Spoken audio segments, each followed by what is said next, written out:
Hi, good morning ಇವರು. Welcome to day two vlog. ಬೆಳಗ್ಗೆನೇ ಎದ್ದು ದೇವ್ರಿಗೆ ಕೈ ಮುಗಿದು ಇದೇನಪ್ಪ ಲಗೇಜು ಅಂತ ಪಕ್ಕದಲ್ಲಿ ನೋಡ್ತೀನಿ. ನನ್ನ ಹೆಂಡ್ತಿ ಆಗಲೇ 4 ಗಂಟೆಗೆ ಎದ್ದು ಮಾರ್ಕೆಟ್ಗೆ ಹೋಗಿ ಮಾಡ್ಕೊಂಬಂದ್ರೆ ಶಾಪಿಂಗು. ಆಮೇಲೆ ನನ್ನ ಹೆಂಡ್ತಿ ಇಲ್ಲಿ ಅಂತ ಹುಡ್ಕಿದ್ರೆ ಬಿಸಿಯಾಗಿ ಬ್ರೇಕ್ಫಾಸ್ಟ್ ರೆಡಿ ಮಾಡ್ತಿದ್ರು. ಟುಡೇ ಇದಾಗಿತ್ತು ನನ್ನ ಬ್ರೇಕ್ಫಾಸ್ಟ್. ಆಮೇಲೆ ನನ್ನ ಮಗನ ಜೊತೆ ವಾಕ್ ಮಾಡಿಕೊಂಡು ವಾಪಸ್ ಮನೆಗೆ ಬಂದಾಗ ನನ್ನ ಹೆಂಡ್ತಿ ಸಂಜೆ ಈವ್ನಿಂಗ್ ಒಂದು ಫಂಕ್ಷನ್ ಇತ್ತು, ಅದಕ್ಕೆ ಹೂನಾರ ಮಾಡ್ತಾಯಿದ್ಲು. ಅದೇನು ಫಂಕ್ಷನು ಅಂತ ನಿಮಗೆ ಊಟ ಆದಮೇಲೆ ಹೇಳ್ತೀನಿ. ಇದೇ ಆಗಿತ್ತು ನನಗೆ ಮಧ್ಯಾಹ್ನದ ಊಟ.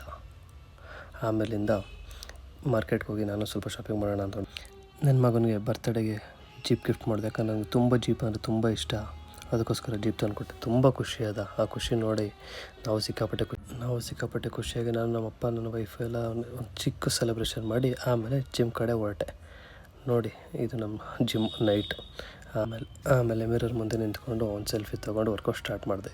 ಇವತ್ತು ಬ್ಯಾಕ್ ವರ್ಕೌಟ್ ಇದ್ದಿದ್ದರಿಂದ ಬ್ಯಾಕು ಮತ್ತು ಬೈಸೆಪ್ಸ್ ವರ್ಕೌಟ್ ಇತ್ತು, ಅದಕ್ಕೋಸ್ಕರ ಬ್ಯಾಕ್ ವರ್ಕೌಟ್ ಸ್ಟಾರ್ಟ್ ಮಾಡಿದೆ. ಏನೇನು ವರ್ಕೌಟ್ ಮಾಡಬೇಕು ಅಂತ ಲಾಸ್ಟಲ್ಲಿ ಕ್ಯಾಪ್ಷನಲ್ಲಿ ಹಾಕಿರ್ತೀನಿ, ಅದನ್ನು ಫಾಲೋ ಮಾಡಿ.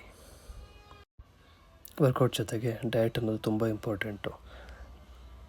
ಫ್ಯಾಟ್ ಲಾಸ್ ಮಾಡೋಕ್ಕೆ ಏನೇನು ಡಯಟ್ ಫಾಲೋ ಮಾಡಬೇಕು ಅಂತ ನೆಕ್ಸ್ಟ್ ವ್ಲಾಗ್ಸಲ್ಲಿ ಹೇಳ್ತಾ ಹೋಗ್ತೀನಿ. ಇವತ್ತು ಬ್ಯಾಕು ಮತ್ತು ಬೈಸೆಪ್ಸ್ ವರ್ಕೌಟ್ನ ಫಿನಿಷ್ ಮಾಡಿಕೊಂಡು ಮನೆ ಕಡೆಗೆ ಓಡಬೇಕು. ಬೇಗನೆ ಸ್ವಲ್ಪ ಕೆಲಸ ಇದೆ ಅಂತ ವೈಫ್ ಕಾಲ್ ಮಾಡಿದ್ಲು. ಬೇಗನೆ ವರ್ಕೌಟ್ ಮುಗಿಸಿ ಮಿರರ್ ಮುಂದೆ ಸ್ವಲ್ಪ ಪೋಸ್ ಕೊಟ್ಟು ಮನೆ ಕಡೆಗೆ ಹೊರಟೆ.